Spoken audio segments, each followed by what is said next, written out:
je suis prêt à prier pour parler à ce Dieu-là. Parce qu'il est le Dieu qui ne ment jamais. Il est le Dieu fidèle. Il dit, il bénit. Il pousse son peuple des programmes progrès, de succès à succès, d'élévation à élévation. Alors, c'est anormal que Dieu vous élève aujourd'hui et demain, il te fait chuter. C'est anormal. Ma question est ça.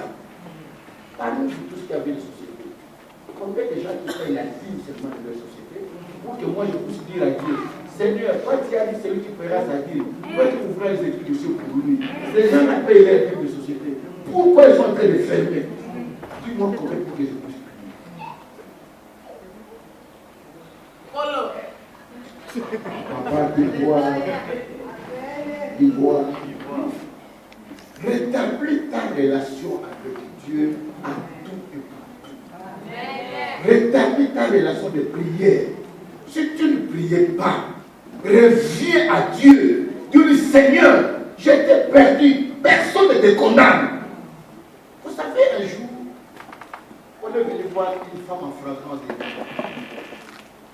On l'arrête, on l'amène auprès de Jésus. Il dit, Seigneur, cette femme, nous l'avons trouvée en flagrant délit. D'abord, ce qui était injuste, on a amené la femme sans l'homme. Alors que nous connaissons adultère qu'en deux. Jésus était en train d'écrire par terre. Il dit, qu'est-ce que dit la loi? Il dit, la loi de Moïse dit, il faut la lapider. Et toi, qu'est-ce que tu dis? Jésus était en train d'écrire.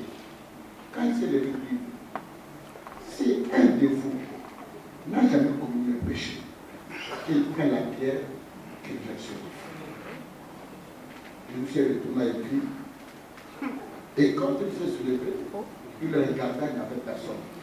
Tous étaient partis, parce qu'à cet instant-là, chacun était en train de voir ce qu'il a pu faire dans la vie. L'Église, ce n'est pas une condamnation, mais nous devons montrer le chemin aux gens. Leur dire, ça c'est mauvais, ça ce n'est pas bon, voici ce qui est droit. Ne te précipite pas seulement à prier, à gêner, à chanter, à faire quoi que ce soit, sans rétablir ta relation avec Dieu. Tu as des problèmes avec ta famille, réconcilie-toi avec ta famille. Tu as des problèmes avec tes frères, réconcilie-toi avec tes frères-là. Tu as des problèmes avec Dieu, réconcilie-toi avec Dieu. Tu ne peux jamais réconcilier. Il ne brille pas, il n'est pas uniquement dans les robes, il ne réfléchit pas, chacun pour soi, Dieu pour nous tous. C'est faux. Ça, ce n'est pas une parole de Dieu. La Bible dit, cherchez la paix avec tous et la sanctification sans laquelle personne ne verra Dieu. Cherche la paix avec tous. Même ceux qui te critiquent, même ceux qui parlent mal de toi. Je vous le dirai sincèrement, il y a des gens parmi vous que je ne peux pas regarder dans les yeux. Je suis au courant de tout ce que vous racontez. Pourquoi que moi je n'ai pas les oreilles pour entendre? J'entends tout ce que vous dites, tout ce que vous parlez, de gauche à droite. Il y a des gens qui me rapportent, mais je leur dis toujours, ça c'est le passé. Moi je ne regarde pas. Quand tu regardes le passé, tu deviens toi-même le passé. Qu'on ne puisse pas te distraire. Réconcilie-toi avec tout le monde. Cherche Dieu dans ta vie. Ne bloque pas ta bénédiction. La Bible dit que depuis que vous avez commencé à prier, vous n'avez encore rien demandé. Parce que Dieu a des millions à nous donner. Dieu a des possibilités. Dieu a des portes à nous offrir. Mais nous n'arrivons pas à recevoir ce que Dieu prépare pour nous parce que notre cœur est ouvert. Notre cœur n'est pas bon. Dieu voit déjà que toi, s'il te bénit, my God, tu vas marcher sur les têtes des gens. Tu vas marcher sur les têtes. Je me rappelle encore, à ce temps-là, il y avait un phénomène dans le Congo, les gens qui venaient de l'Angola avec l'argent du diamant. Ils venaient dire à une femme, je peux tuer ton enfant, je te donne de l'argent. Parce que l'argent m'embête. Nous, aujourd'hui, nous sommes militants. Établir la relation. Il a d'abord établi la relation avec Dieu. Il a réconcilié le peuple avec Dieu. Et il a pris 12 pierres qui étaient les symboles de 12 tribus d'Israël, qui étaient écartés auprès de l'Éternel. Il les approchait de l'Éternel. Ma soeur, laissez-moi vous dire, la Bible est un livre mystique. Mystique comment? Parce que dans la Bible, il y a plein de révélations. Il y a plein de choses. Sauf si Dieu t'ouvre les yeux, que tu peux comprendre certaines choses qui sont dans la Bible. Il y a des fois, vous lisez la Bible comme un journal, comme une revue. Mais quand vous lisez la Bible avec la lumière du Saint-Esprit, la Bible vous éclaire des choses incroyables. Il a pris 12 pierres, qui étaient les symboles de 12 tribus d'Israël, qui devaient rapprocher de l'Éternel. Et quand il a mis les 12 pierres, après, il ne s'est pas arrêté là-bas. La Bible dit, il a pris le bois, qui est le symbole de la croix de Jésus-Christ. La Bible dit, maudit soit quiconque est pendu au bois. La Bible dit, Jésus-Christ a été crucifié sur le bois pour apporter notre souffrance. Il a pris le bois, il a mis là-bas. Il ne s'est pas arrêté là-bas. Il a pris son offrande de taureau. Il a déposé sur le bois. Voilà pourquoi la Bible dit que Jésus-Christ est l'offrande expiatoire.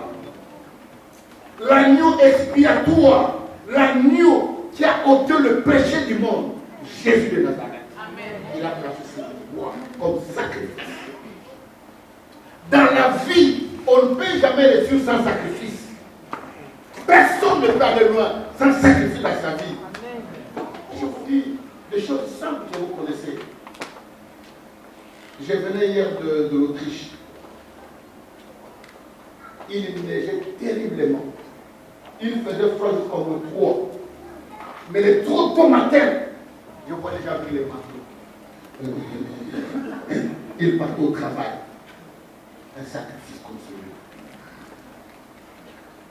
Mais ceux qui sont des paresseux, dès qu'ils ouvrent la fenêtre,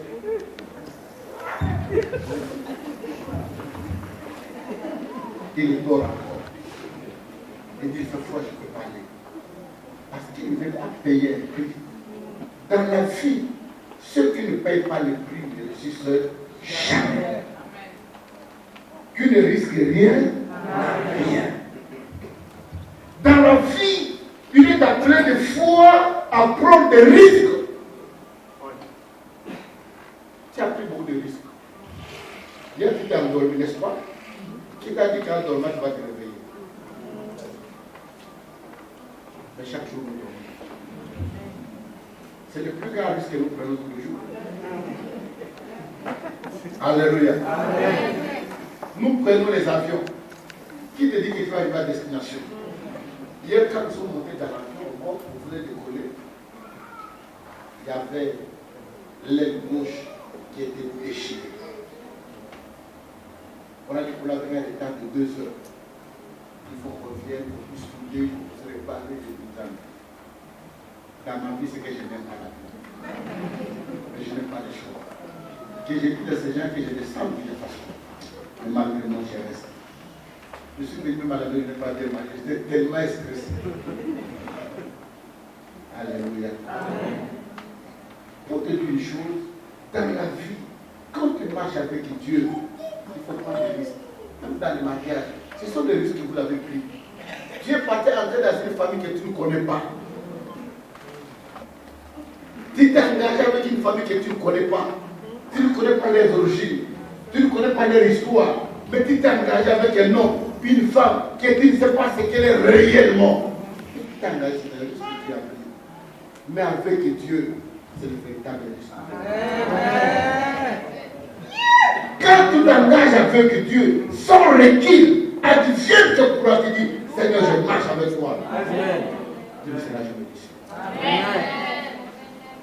Dieu ne sera jamais confus dans ta vie. Élie, il s'est levé, il a rétabli l'autel. Après avoir rétabli l'autel, il a mis les 12 pierres du peuple qui était divisé devant l'Éternel. Et maintenant, il a pris son sacrifice. Il l'a mis sur l'autel. Laisse-moi te dire, le feu ne descend jamais là où il n'y a pas de feu. Jamais. J'ai fait une année que je ne suis pas venu ici. Une année. tout entière. La dernière fois que j'étais à Londres, c'était au mois de mars. Et je suis rentré au mois de février, pratiquement 11 mois que je n'ai pas été ici. Mais l'évangile que je vous donne, c'est l'évangile éternel. Partout où tu seras, que tu sois en Belgique, que tu sois ici, que tu sois ailleurs, cette parole que je te donne, si tu la mets en pratique, tu auras les mêmes résultats. Amen. Que tu sois aux États-Unis, partout où tu seras, quand tu mets la parole en pratique, je ne prêche jamais l'évangile à moitié. Je ne prêche jamais l'évangile à peu près. Je ne prêche pas l'évangile pour un intérêt quelconque, mais je prêche un évangile complet. Il faut que tu saches dans ta vie que sans sacrifice devant le Seigneur, ta vie restera une vie normale. Un jour, je parlais avec un frère qui était dans le culture. Il s'est converti. Il va me révéler une chose. Il m'a dit, pasteur, vous voyez nous qui avons des fétiches. Notre élévation dans le fétichisme dépend des sacrifices que tu es en train de faire. Je le regarde. Oui. Dépend des sacrifices. Tu as donné une personne, tu es très élevé. 2 personnes, tu es moins élevé. Tu as donné ta femme, tu es un enfant, tu es élevé. Tu as fait, tu es élevé. Il a commencé à me dire, vous savez où les chrétiens, comment vous êtes puissants. Vous ne savez pas. Vous êtes puissants parce que vous avez donné le plus grand sacrifice que peut exister, Jésus-Christ de Nazareth. Amen. Un homme sans péché, ni tache, ni ride, ni quelque chose de semblable, un saint qui s'est donné sacrifice pour vous. Et son sang a crié plus que le sang d'Abel. Il me dit encore plus loin, si un homme qui donne le sang de sa femme, de son enfant, de son frère, qui est un pécheur, cet homme réussit dans la vie. En plus, soit des raisons, vous qui avez donné Jésus.